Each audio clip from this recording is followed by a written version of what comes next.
Hello student, स्वागत है आपको एक बार फिर से आपके अपने यूट्यूब चैनल रस्तोगी कोचिंग में।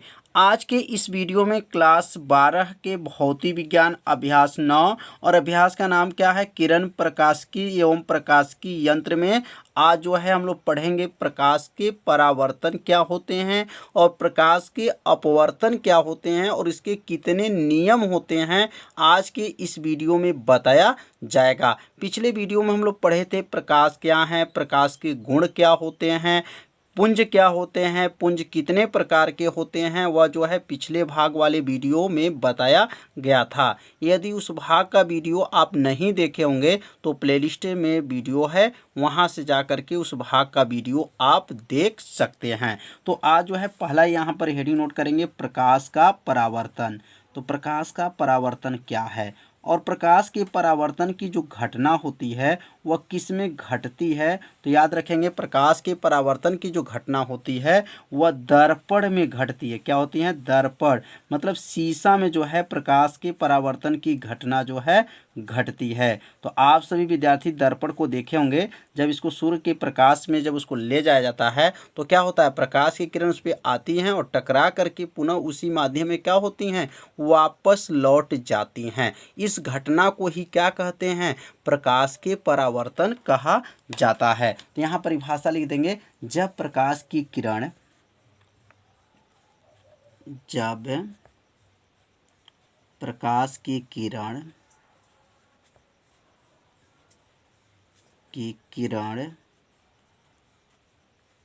किरण किसी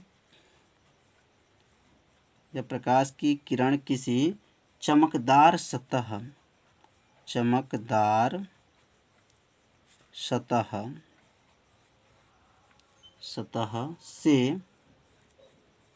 से टकराकर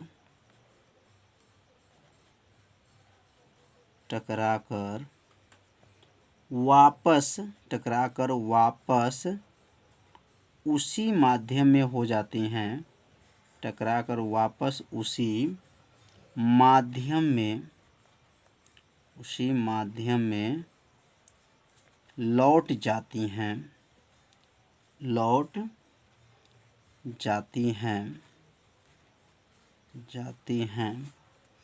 तो इस घटना को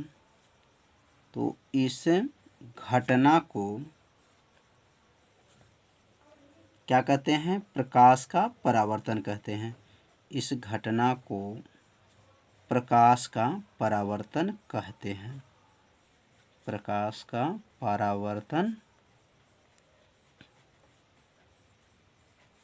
कहते हैं। बहुत सरल भाषा में बताया जा रहा है जिसे आपको तुरंत क्या हो, याद हो जाए। तो अब यहाँ चित्र के माध्यम से समझेंगे। जैसे मान लेते हैं एक दर्पण है, यहाँ दर्पण है और दर्पण पे जो है प्रकाश की किरण क्या होती हैं, आपतित होती हैं। अब यहाँ दर्पण है, दर्पण के पीछे जो है देखे होंगे कलई रहता, पॉलिश किया जाता है। ये दर्पण है और इसमें पीछे जो है क्या हुआ है, कलई किया गया है। अब प्रकाश की किरण जब इसके ऊपर आती है और यहाँ से आके टकरा करके पुनः जो है उसी माध्यम में क्या होती हैं, वापस लौट जाती हैं। और बीच में क्या रहता है, अभिलंब। अभिलंब मतलब यहाँ पे जो है 90 अंश का जो है कोण बनता है। यहाँ देखा जाए कितने अंश का कोण बना है, 90 अंश का कोण बन रहा है। जो किरण आता है इस किरण का नाम क्या होता है, आपतित होता है। क्या होता है, आपतित किरण नाम होता है। आपतित किरण है। और जो टकरा करके जो किरण जाता है उसका नाम जो है क्या होता है, परावर्तित किरण होता है। तो आपतित किरण है और क्या है, परावर्तित किरण है। और बीच में जो रहता है उसका नाम क्या रहता है, अभिलंब होता है। क्या नाम है, अभिलंब होता है। और जो बीच का एक कोण होता है और इस बीच का जो कोण होता है इसका नाम जो है, याद रखेंगे, आपतन कोण होता है। क्या होता है, आपतन कोण होता है। और इसका नाम जो है परावर्तित है, इसलिए इसका नाम कहेंगे परावर्तन कोण होता है। तो ये प्रकाश की किरण जो है किस पे आ रही है, चमकदार सतह से आती है, टकराती है, टकरा करके पुनः जो है उसी माध्यम में क्या होती हैं, वापस लौट जाती हैं। तो इस घटना को क्या कहा जाता है, प्रकाश का परावर्तन कहा जाता है। तो प्रकाश की परावर्तन जो है चित्र आप लोग अच्छे समझ लिए होंगे। यह प्रकाश की किरण आया है, टकराया है और टकरा करके पुनः उसी माध्यम में वापस लौट गया है। जो किरण आता है उस किरण का नाम क्या होता है, आपतित किरण होता है। और जो टकरा करके जो किरण निकल जाता है उसका नाम जो है परावर्तित किरण होता है। अब यहाँ पर इसके नियम क्या हैं, तो यहाँ पर नियम जो है इसी में छिपा हुआ है। अब यहाँ लिख सकते हैं परावर्तन के नियम। तो परावर्तन के कितने नियम होते हैं, तो परावर्तन के जो है मुख्य नियम 2 होते हैं। प्रकाश के यहाँ लिख सकते हैं प्रकाश का परावर्तन का नियम, प्रकाश का परावर्तन का नियम। प्रकाश के परावर्तन के कितने नियम होते हैं, तो प्रकाश के परावर्तन के मुख्य नियम कितने होते हैं, 2 होते हैं। याद रखिए प्रकाश के परावर्तन के मुख्य नियम 2 हैं। कौन कौन होते हैं क्रमशः जो है आपको बताया जाएगा, लेकिन यह जो नियम है उसको आपको तुरंत याद करना है। अभी पहला नियम देखिए, जो किरण आ रहा है इस किरण का नाम क्या है, आपतित किरण। देखिए यहीं पर आपतित किरण है और क्या है, यह परावर्तित किरण यहीं पर है और अभिलंब भी आपका यहीं पर है। मतलब तीनों जो है एक ही तल पर जो है स्थित है। कौन कौन है, आपतित किरण, परावर्तित किरण और अभिलंब, तीनों कहाँ पर है, एक ही तल पर स्थित हैं। तो यहाँ पहला नियम लिख सकते हैं कि आपतित किरण, परावर्तित किरण और अभिलंब तीनों एक ही तल पर स्थित होते हैं। दूसरा नियम बता सकते हैं, इसका नाम क्या बताया गया है, आपतन कोण। इसका नाम क्या बताया गया है, परावर्तन कोण। तो आपतन कोण और परावर्तन कोण आपस में क्या होते हैं, बराबर होते हैं। तो दोनों नियम क्या हुआ, चित्र से आपको याद हो जाएगा। चित्र को में आप लोग अच्छे से ध्यान दीजिएगा तो आप इसका नियम को क्या कर सकते हैं, लिख सकते हैं। तो यहाँ लिखेंगे अब प्रकाश के परावर्तन के मुख्य नियम 2 हैं। प्रकाश के परावर्तन के मुख्य नियम, प्रकाश के परावर्तन के मुख्य नियम कितने हैं, तो मुख्य नियम 2 हैं। नियम 2 हैं। अब 2 नियम में कौन कौन नियम है तो आप लोग को तो याद हो ही गया होगा। चित्र से परिभाव जो है नियम को बताना है। तो पहला नियम लिखेंगे यहाँ पर 1 में लिखेंगे पहला, आपतित किरण। क्या लिखेंगे, आपतित किरण कामा परावर्तित किरण, आपतित किरण, परावर्तित किरण तथा अभिलंब तीनों एक ही तल पर, आपतित किरण, परावर्तित किरण तथा अभिलंब तीनों एक ही तल पर क्या होते हैं, एक ही तल पर स्थित होते हैं। तीनों एक ही तल पर स्थित होते हैं। कितना आसान है।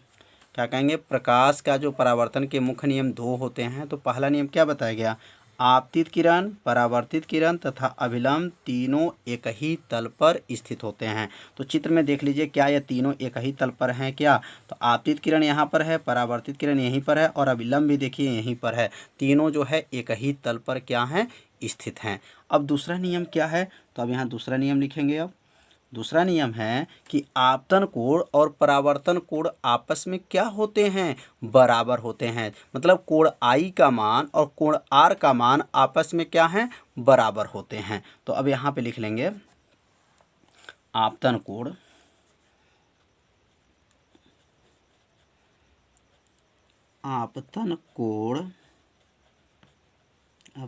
कामा दे करके लिख देंगे आपतन कोण, परावर्तन कोण। आपतन कोण, परावर्तन कोण क्या होते हैं, आपस में बराबर होते हैं। आपस में बराबर होते हैं।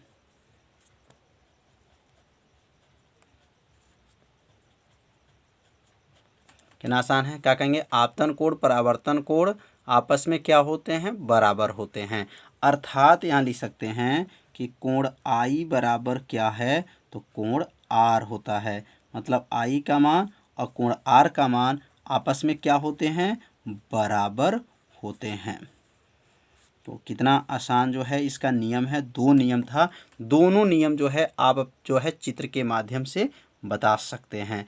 अगर यहाँ पर कोण देखा जाए कि यदि आपतन कोण, ऐसे प्रश्न पूछा जाता है कंपटीशन में, यदि आपतन कोण 40 अंश है तो परावर्तन कोण कितना होगा। तो बताइए यदि आपतन कोण 40 है तो परावर्तन कोण कितना होगा, तो वह भी क्या होगा, 40 अंश होगा। क्यों होगा, क्योंकि आपतन कोण परावर्तन कोण आपस में क्या होते हैं, बराबर होते हैं। तो कंपटीशन के एग्जाम में जो है छोटे छोटे क्वेश्चन जो है बहुत ही क्या होता है, महत्वपूर्ण होता है। तो यहाँ से एक क्वेश्चन बनता है कि आपतन कोण अगर 50 है तो परावर्तन कोण कितना होगा। तो आपतन अगर 50 है तो परावर्तन भी क्या होगा, 50 अंश ही होगा, क्योंकि दोनों कोण आपस में क्या होते हैं, बराबर होते हैं। तो आज के इस वीडियो में हम लोग क्या पढ़े, प्रकाश के परावर्तन पढ़े और प्रकाश के परावर्तन के नियम पढ़े। कल के वीडियो में जो हम लोग पढ़ेंगे प्रकाश के अपवर्तन पढ़ेंगे और उसका जो है नियम पढ़ेंगे। तो आज का वीडियो कैसा था, आप सभी विद्यार्थी जरूर कमेंट कीजिएगा, वीडियो को लाइक कर दीजिए और चैनल पे यदि पहली बार आए होंगे